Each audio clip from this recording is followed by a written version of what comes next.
Small here, Zoom Developer Advocate, and in this video, I'm going to show you how to create a multi-feature Zoom app with Zoom's manifest API endpoints. Before jumping into it, let's check out what prerequisites we need. So, in order to follow along this video, you'll need a Zoom account with developer access and Postman or some other API testing tool of your choice. With that, let's go have a look at what we'll be doing today. Okay, today what we're going to be demoing is Zoom's updating app by manifest API endpoint. This endpoint allows you to quickly configure Zoom apps. So the first thing you want to do is you want to go head over to Zoom Marketplace and you want to sign in. I'm already signed in. Once you're signed in, the next thing you want to do is go ahead and hit Build App. Once you hit Build App, you want to go ahead and select General App and Create.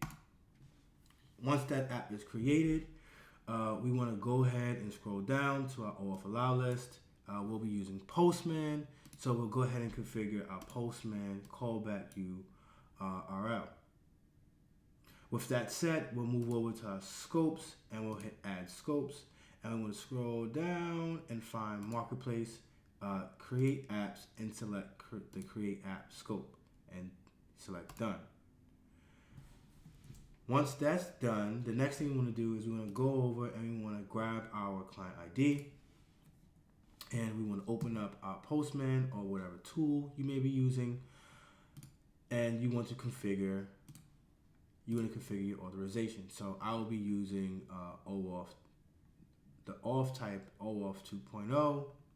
So I'll scroll down and we have a field here for our client ID. I already have the OAuth endpoint and the token endpoint configured, so I just need to add my client ID. And I'll go ahead and hit copy. And I'll also add my client secret. So with that, we're able to make that request. So we want to go down and we want to hit get new access token. And we see that it says general app 809 would like permission to create apps. We'll go ahead and hit allow. And we see that code is actually being set in the URL, and we'll hit open Postman. And now we're able to make that request to get the token. So we'll go ahead and hit use this token. And now we should be able to use this token to make request. If you look in the authorization, I have inherit from parent. So I'm able to use that token we just got to make a request. So I already have the JSON configured for the API request. We'll also need to go ahead and grab the app ID. And to do that, we'll go head over to the Zoom Marketplace. And of the app, you want to go and grab the app ID from the URL. And you want to replace that here. All right, let's just quickly review what we are configuring. So we'll see we're changing the app name. We've added an endpoint URL, and we've also added some additional URLs to our allow list. We've enabled some team chat scopes, some Zoom app scopes, some chatbot scopes. So this app will be configured to work in team chat. It'll also configure a chatbot. And we have some scopes which will allow us to also read marketplace configuration and list the user's context. You see the products that we've selected. So this app will work in Zoom Team Chat and Zoom Meetings. This configuration also has Zoom app enabled. So we've added our home URL for our Zoom app. And we've selected the share API for Zoom app APIs.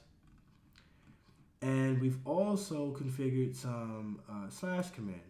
So here I have a slash command called Task Manager command, and I have 3 different commands configured. And we also have the URL for our team chat events. So all team chat events will be sent to this endpoint. And we've selected a couple of team chat events that we subscribe to.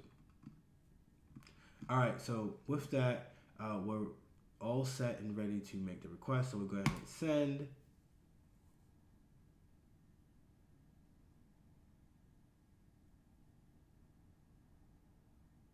And that request was successful. So let's head over back to the marketplace, and we see that the app is still there. So all we have to do is hit refresh, and let's review.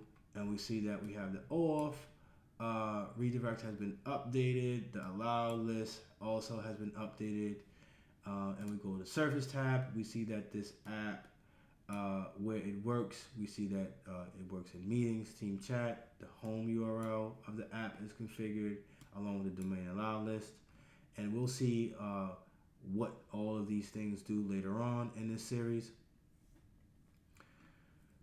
We also see that Zoom Apps is enabled, and we have that one API, Share App, also selected. And we scroll down, we see that Zoom Team Chat is enabled, and we see that we have the / commands for our chatbots configured, along with a endpoint for events. And that's it.